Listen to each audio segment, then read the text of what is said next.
Restock 2 shops with me. In today's video, I'm going to be taking you behind the scenes of everything I do to prep for a restock in one of our consignment shops.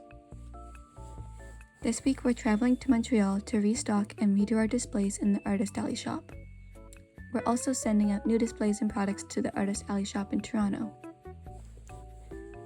I started off by doing a quick mock-up on what I wanted our new display to look like for the Montreal location. Our setup is slightly different in both shops since we have different products in them, but they're relatively similar. I found these collapsible displays that have honestly been a complete game changer. They're so easy to take apart and easily slide into place. I believe they were labeled as nail polish holders if you'd like to find one similar. Unfortunately, at this point, I didn't have all of our products prepped since I decided to do our mock display first, so our shelves look pretty bare on the bottom two displays. But I promise, the final display looks so much better. Here is what our finished mock display looked like. Despite some shelves being pretty barren, I think it provided a good idea on what to expect the final outcome to look like, which is what I was hoping for.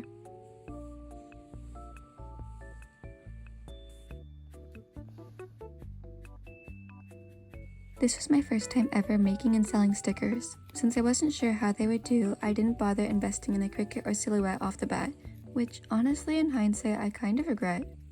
The amount of hours I spent just cutting out these stickers was honestly insane.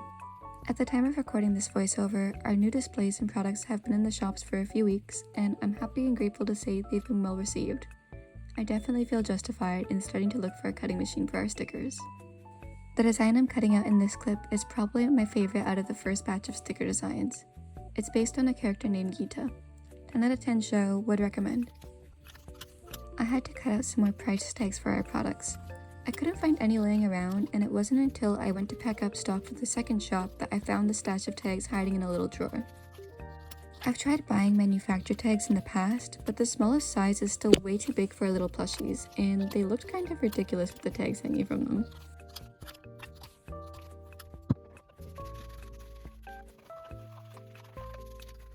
In this clip, I'm tagging our most popular line of products, which is our Squish'ems. We currently only have our cats and frogs available online, however I believe we have around 10 variations total of them at this point, including the 2 fan-themed ones you see in the video.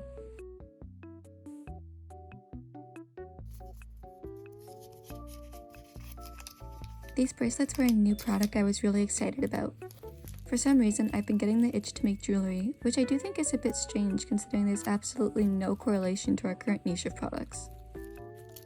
I did used to make jewelry a lot as a kid with my mum though, so I do think the concept of running my own business and embracing the creative side of my brain led me back to my roots of jewelry and expressing my creativity through that medium. Currently, I have 2 designs out, apple core and fruit salad. They've seemed decently well received at this point in time. I do have the itch to make more though, and I currently have a cart sitting full of charms.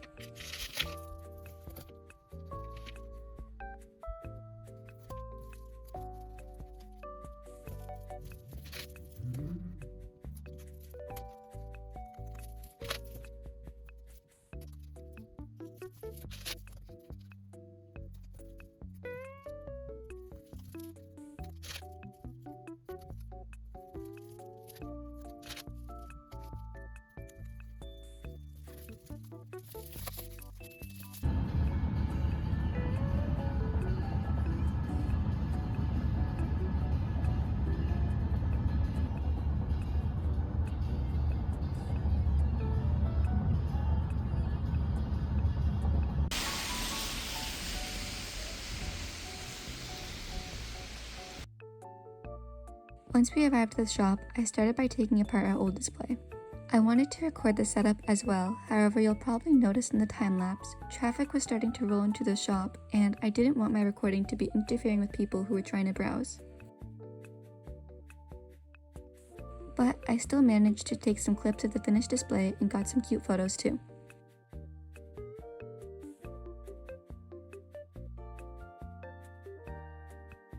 And of course, we're right back to a clip of prepping. All the previous prep was just for the Montreal location, and we still have the Toronto shop to mail product to.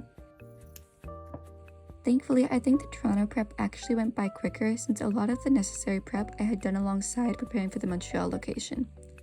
It also helps that I found my stash of price tags and therefore didn't have to cut a few stacks out. I think tagging products is probably one of my favorite parts about prep. Watching all the tiny piles of price tags disappear from my desk is quite satisfying. I try to do my tagging in separate categories. So for example, I'll tag all of our regular plushies, then tag our keychains, then mystery bags, and so on. In this case, I tagged all of our regular plushies for the restock first, and then added keychains to the remaining plushies that required them. I find it easier organization-wise, but counting the tags and product to make sure you have the right count is a lot easier for me this way as well.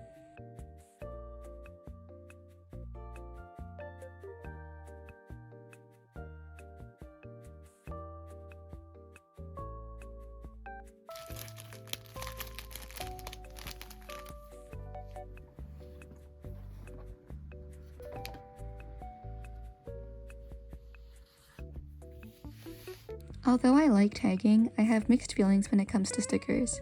I often have to trim the labels to odd sizes in order for them to fit on the back of the sticker. Though I do enjoy watching the sticker piles go down as product is tagged.